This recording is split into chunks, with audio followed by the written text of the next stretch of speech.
Well, this race certainly saw it all. The Chicagoland race had a lot of expectations considering what happened last year and considering what we've been seeing on the mile and a half this year. And it certainly delivered in my opinion. So, let's get into it. This is the fuel.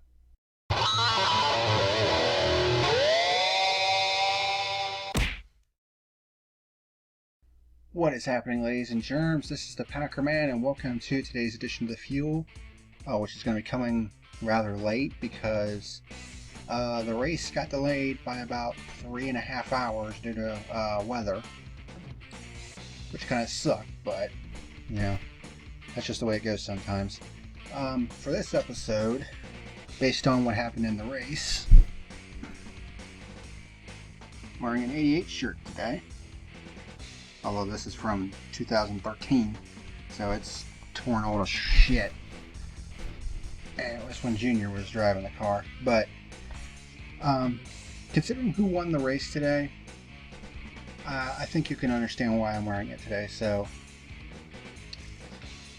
yeah, the 2019 Camping World 400, the lone race that I'm covering this weekend because IndyCar is off for the next couple weeks.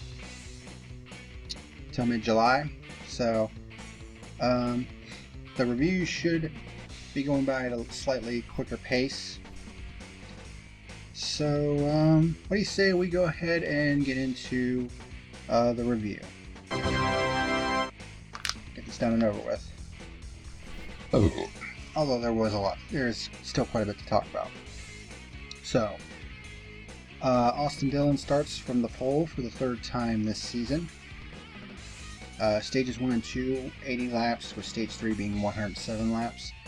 And you can kind of see in the background that it looked like there was quite a bit of rain in the area. And as a matter of fact, there were some people complaining on Twitter that they shouldn't have started the race because of potential lightning in the area, which actually was the reason why the red flag was issued, although there was more weather that came in after the fact. But Dillon starts from the pole. We had 3 wide for third as Dillon leads lap number 1.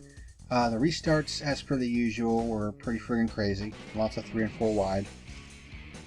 Jimmy Johnson up to second, past Daniel Hemrick. Jimmy Johnson with a great run here today. Looking a lot like his old self. He didn't get the win today, but he did end up finishing 4th, so who knows? He might be breaking that long winless drought before too long. And honestly, he's got a good shot this coming Saturday night at Daytona. So, Harvick and Blaney are not far behind Johnson. And then we had our first pure lead change of the day on lap 8 when Johnson managed to get around Austin Dillon for the lead. Dillon and Johnson actually went side by side for several laps, which was pretty good. But Dillon actually got loose in turns 3 and 4. And he had to check up a little bit, and that allowed Johnson to finally clear him. Harvick and Blaney move up to second and third by Dillon, and then we had our first caution on lap 11 for what looked like rain, but was actually lightning in the area. There were actually a couple of lightning flashes that you could see on the camera.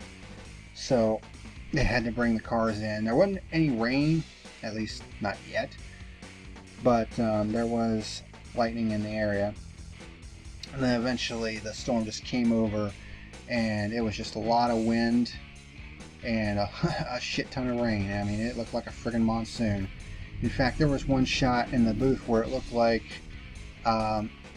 Chicagoland was underwater. That was pretty crazy. So a bit of a long wait, but we managed to get back under caution after a 3.5 hour red flag. I mean, initially I thought that it was going to be delayed to Monday, in which case this review would have to be delayed to next Sunday and coincide with the Daytona review. Fortunately, that's not the case. And because of the weather that came through, weather and track conditions were completely different from the start of the race.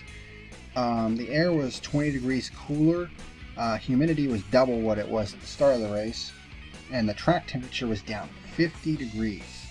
That's quite the swing in track temperature, which makes a world of difference because the track temperature at the start of the race was 133 degrees, which has a tendency to draw the oil up out of the asphalt.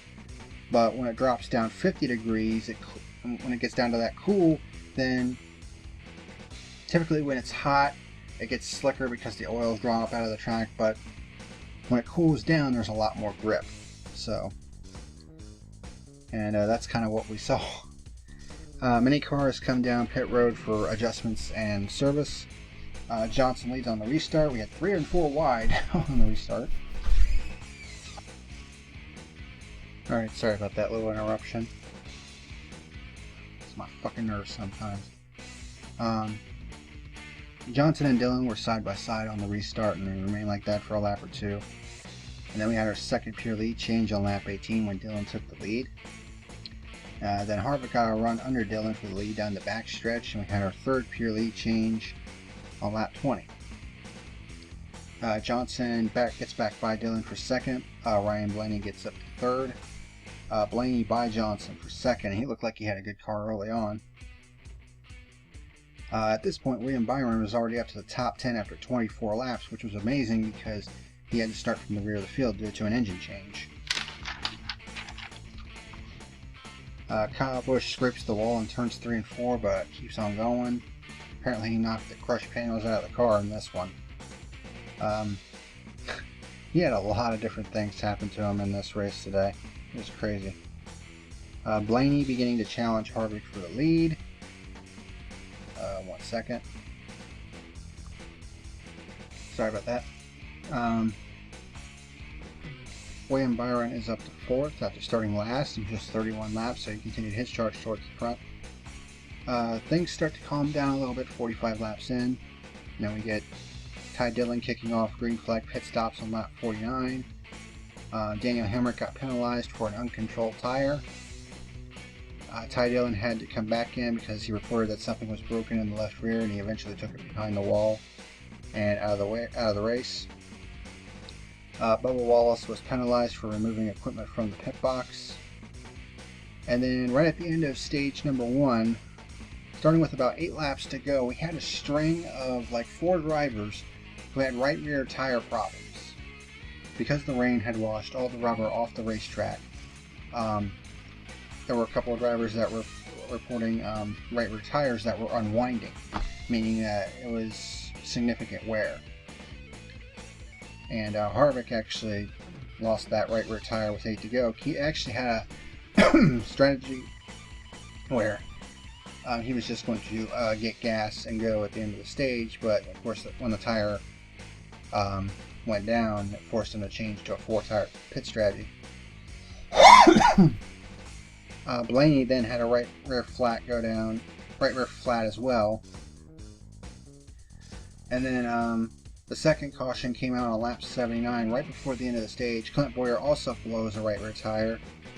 Spins in turns 3 and 4. But of course, he was not so lucky. It actually tore the right rear quarter panel off the car. And at the same time, Kyle Busch loses the right front tire. So lots of craziness happening here at the end of the stage, and Denny Hamlin inherited the race lead and would stay that way and finish the stage 1 under caution and gets a playoff point. Pretty crazy first stage. So everyone comes to pit road for service, except for a couple cars. Harvick leads the start of stage number 2. We had 3 wide for the lead. Stenhouse didn't get a good restart. Byron helps Johnson get by Hamlin for second, and then challenges Johnson immediately afterward for that position. And then Johnson starts challenging Harvick for the lead, but Byron manages to get by him for second. Clint Boyer loses another right rear tire, probably due to the damage that was back there, and he left back to pit road. And William Byron got underneath of Harvick for the lead for our 4th pure lead change on lap 99. And then we had our 3rd caution on lap 103 when Quinn Hoff in the 77 slows on track, apparently with a rear end issue. He would end up falling out of the race. So the caution was basically for possible fluid, maybe rear end grease. Everybody heads to pit road for service, and Byron wins the race off the pit road. Denny Hamlin gets penalized for an uncontrolled tire, and it, to me, it definitely seemed a little wishy-washy. I mean, we've been talking about this multiple times this year already, where I've had a major problem with that uncontrolled tire penalty. The definition of it fucking sucks. It's a garbage definition of the penalty. I mean, if you want to call an uncontrolled tire, then it needs to be uncontrolled when it's... I mean, if a crew member has it, if they happen to go outside the box, but they still have it under their control, it would still be considered under control. But if it's outside the box and nobody's like in control of it, and it's like bouncing all over the place and shit like that, then I could see that being an uncontrolled tire. But the uncontrolled tire penalty sucks. At least the definition of it as it stands right now. And that's something that definitely needs to change. So William Byron leads on the restart, but that'll be the last time he would sniff the lead, because he got a absolutely terrible restart. He went back to 10th after just the one lap. He did not get a good start at all. And Harvick regains the lead. Of course, it was on the restart, so no pure lead change. But at this point, all four Hendrick cars were inside the top 10, so this was a great day for Hendrick Motorsports overall. Johnson once again starts challenging Harvick for the lead. I mean, Johnson, he had a great day pretty much all day long. I don't think he was really outside of the top 5 all that much all day. So, I mean, he was looking like his old self, for sure. Kyle Busch and Ryan Blaney racing each other hard at this point. Alex Bowman by Kurt Busch for 5th, so Bowman starts making his presence known. And before this race began, I kind of had a feeling that Bowman would do well in this race, because of the fact that we look back to that Kansas race, and he dominated that race but got passed late by Brad Keselowski and ended up finishing 2nd. But I said to myself, I think he's going to be a contender tonight, because based on what we saw at Kansas. And that definitely proved true tonight. Elliott goes by Johnson for 2nd. Kyle Larson and Bowman start closing in as well. And of course, Larson and Bowman, that's a battle that pretty much raged this entire race. From this point forward, it was basically Larson versus Bowman, and it was damn good racing. Harvick starts reporting a possible right front tire issue, while his teammate Daniel Suarez has a left rear tire rub from contact with Denny Hamlin, which forced Suarez to pit road to get that knocked out. Johnson goes back by Elliott for 2nd, with Larson trailing behind him. Johnson and Elliott start actually closing back in on Harvick since they started working together a little bit. And at this point, the top 5 cars are within about a second and a half of each other, so they're just closed right together. 5 cars under a blanket. And Bowman and Larson start fighting hard for the 4th position, of course. And they would just swap it back and forth and back and forth and back and forth. It was just crazy. And of course, that's something we would see at the end of the race as well. But it would definitely mean a lot more, as you'll see in a minute. Harvick almost brushed the wall of turn 2. I mean, it was pretty damn close, and I was like, wow, that came within a butt hair away of brushing that wall. Elliott gets back by Johnson once again for 2nd, and is now challenging Harvick for the lead. And he was actually closing in big time. I mean, he ran him down from pretty far back. But one of the problems with this aero package is that Harvick could move up in front of anybody that's chasing him and take their line away, and the car behind would just get that aerodynamic push, and their run would just stall out. And that's basically what had been happening with Harvick in the lead. But Larson gets by Johnson for 3rd, and then Bowman gets by Jimmy for 4th. And Kevin Harvick wins stage number 2. So damn good racing at this point of the race. So everyone comes in for service. Harvick wins the race off pit road. And then Hamlin gets his 2nd penalty of the race for too many men over the wall. So Harvick leads the start of stage 3, much like he did in the previous stage. And this is when things got a little crazy. Larson gets the better run on the inside and takes the lead on the restart, which was a bit of a surprise. Bowman moves up to 3rd as Harvick challenges for the lead once again. Logano and Kyle Busch made contact when Logano basically did a dive bomb move down the backstretch. Kyle Busch tried to crowd him over, but ended up getting into Logano a little bit and instantly cut his left front tire, which forced him to pit road. He did catch a break, as we'll see in a minute. And then Alex Bowman, in the course of like a lap and a half, passes both Harvick and then Larson to take over the lead for our 5th pure lead change of the day on lap 171. And then we had an unusual 4th caution on lap 172. Harvick actually scraped the wall in turns 1 and 2, and they actually ended up throwing the caution for that. I don't know if it was because of the tire smoke or if they thought that he cut a right front tire down or something, but a little bit premature to throw the caution there, I think. But that would actually be the final caution of the day, which means that this final run of race, I think, was basically 90 laps under green. You know, which makes the end of this race all the more incredible to me. So, Bowman leads on the restart. Logano and Truex make contact in turn 3 when Logano does the same dive bomb move that he did on Kyle Busch. Except this time it was getting Truex in the left front fender as opposed to the tire. We had some big time pack racing in the mid-pack, 3 and 4 wide. It was absolutely crazy. We had a 3-way battle for the lead between Alex Bowman, Johnson, and Larson. William Byron moves up to 5th by Eric Almirola, so you had 3 of the 4 Hendrick cars in the top 5, which, I mean, compared to the rest of the season, I think it's definitely a massive improvement for Hendrick Motorsports.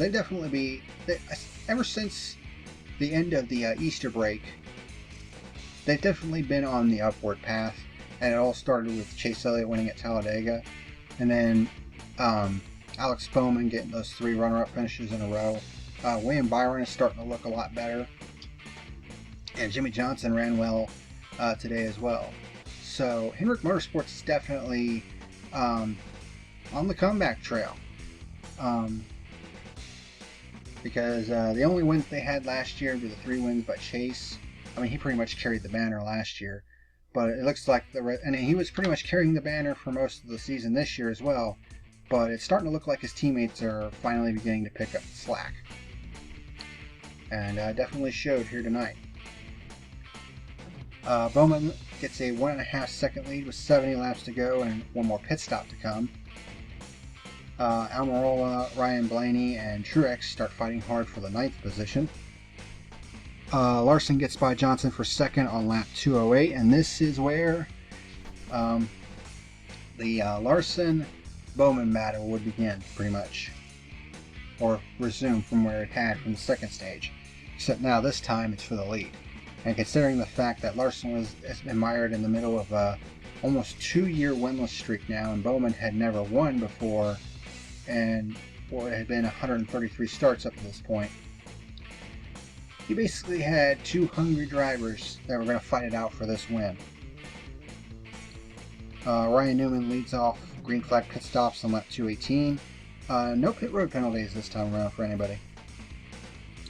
Bowman pits from the lead with 48 laps to go, and then cycles back around with the lead with 42 laps to go and has a 2.5 second lead, which would actually grow up to about a 4-second lead, but as we all know in NASCAR, no lead is ever safe.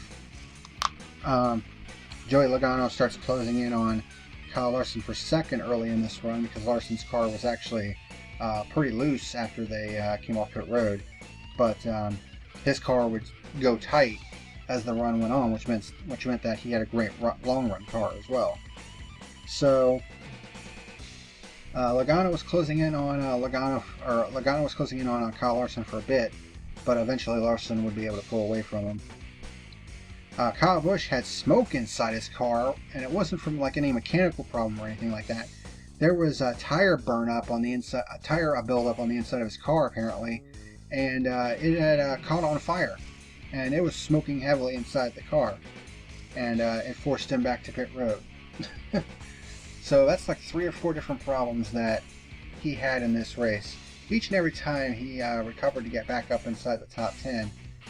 But this last one would basically put him out of contention for the remainder of the race. I mean, it was just crazy what he went through tonight. Larson and Logano continued to fight hard for second, which was great for Bowman, at least for the time being. But then lap traffic started playing a factor, and this is where my pet peeve of lap cars getting in the way in the late stages of the race started coming in. Paul Menard was 19th, I think, at the time, in the last car on the lead lap, but he was not getting out of Bowman's way. And because he was running the low line, which was what Bowman wanted to run, he was basically taking the air off of Bowman's car and causing Bowman to basically slide up the track. And it was really costing him his lead. And Larson was just reeling him in a little bit at a time, a little bit at a time, a little bit at a time. And Larson was now within a second of Bowman with 16 laps to go. And earlier the lead was like 4 seconds. So that just kind of goes to show you what was going on there. And Larson was now right behind Bowman with 11 laps to go. More lap traffic was starting to play a factor in this. And then Larson finally made the move for the lead. They were side by side for a few laps. And then Larson clears Alex Bowman in turns 3 and 4 on lap 260 for our 6th pure lead change of the day. And at this point, I'm pretty sure, especially Bowman's fan base, I mean, he's definitely become a bit of a popular driver this year, especially with those runner-up finishes. And considering what it took for him to even get to this point in his career. Considering that, you know, before he got behind the wheel of that 88 car, he was basically in garbage rides, just, you know, trying to get a foothold in the sport. And then he was finally given a chance in the 88 car when he was basically hand-picked by Junior to be his successor in that car. And while he was decent last year, before the Easter break, he was just nowhere. I mean, he was just not living, he was not pulling his own weight, basically. But like I said, after that Easter break, he definitely started picking up the pace and was contending for wins and stuff like that. But you know, it was looking like he was going to get a runner-up finish yet again. When Larson, I'm pretty sure when Larson went by, everybody had a collective like, and it was just like depressing, and it was just like, damn it, he's going to lose a race again. Although this time it was mainly due to lap traffic not getting the fuck out of the way like they were supposed to. That fucking pisses me off more than anything. But as it turned out, he was not going to give up this fight. And he actually started fighting back against Larson. And actually managed to get back underneath of Larson for the race lead. And they actually touched a little bit down the backstretch. With 5 laps to go, and I'm thinking, oh my god, dude. I mean, we didn't get the last lap shenanigans that we got last year, but damn. I mean, we had a 90 lap run to end this race, and it ended with a great battle for the win between two guys that have pretty much been battling for the entire second half of the race. I mean, how can you not like that? And Bowman managed to finally clear Larson on lap 262 for a 7th and final pure lead change of the day. And Bowman would hold Kyle Larson off to finally get his first career Cup Series victory, winning the Camping World 400 at Chicagoland. Awesome sauce. I mean, this race was complete and total awesome sauce. A long green flag run to end the race, and that long green flag run was punctuated by a great battle for the win between Kyle Larson and Alex Bowman, who are, you know, two guys that are probably going to carry the sport into the future, into the 2020s and beyond. And just see Bowman finally get that first career win, getting a first-time winner in this race as well. To me, that was just the icing on the cake. Was this the best race of the year? I don't know if it is or not, but I think it's in the conversation. I'll say that much. But yeah, this was a hell of a race. Great finish, great battle between Larson and Bowman. And they did nudge a little bit, but I mean, it wasn't like slamming into each other, door checking each other. No, it was just a little bit of rubbing. You know, good clean racing. And it was for the win. And it was a great battle between those two. And Bowman gets to capture the flag for the first time in his career. I'm pretty sure what he hopes will be many times that he captures the flag in that 88 car. So, my final rating for the Camping World 400 at Chicagoland, well, this was one of the races on the calendar that I definitely had circled as a highly anticipated race, mainly because of what happened last year. And then, of course, we've seen what this aero package can do on the 1.5 miles. So when you combine that with what we saw last year, you basically get a lot of expectations. And there were high expectations for this race, and for them to be met is just incredible. So my final rating for this race, it's obviously going to get a high rating. It's just how high do I want to go? The rain earlier in the day sucked, so it delayed the race by 3.5 hours, and it's going to result in a late upload for this video. But I mean, once the race got back going again, I mean, those first 12 laps were crazy before they had to throw the red flag, you know, and then they got back going again. And yeah, you had, you know, ups and downs, you had some lulls, but you'll have those in a race. But you know, I think this is gonna be a race that we're gonna be talking about for a while. So my final rating for this race, I'm gonna give it a 9.25 out of 10. Definitely worthy of a 9 and above. We've had a couple of those this year. In fact, I can only recall one race this year that has scored below a 3, and that was Pocono. Every other race has scored at least a 3 or more. So, not a whole lot of crappy races this year as we approach the halfway point of the season, which is a massive improvement compared to last year. Last year, the first half of the season was fucking garbage, but this year, the season has been a massive improvement over last year, and I think it also reflects in the TV ratings as well, because the television ratings for Fox actually started an upward trend, whereas in previous years it was on the downward spiral, but it's actually starting to click back up a little bit. And I think that might have a little bit to do with the fact that the racing has improved this year, especially on the 1.5 miles. But yeah, that's going to do it for tonight's review. Congratulations to Alex Bowman on a tremendous victory, and hopefully he'll be able to enjoy it for a little bit, because we're not going to have much time this week, considering that they got Daytona this coming Saturday night for 4th of July weekend. So that's going to do it. Thank you very much for watching the Fuel this week, and until next time, this is the PackerMan signing out. Have a good one.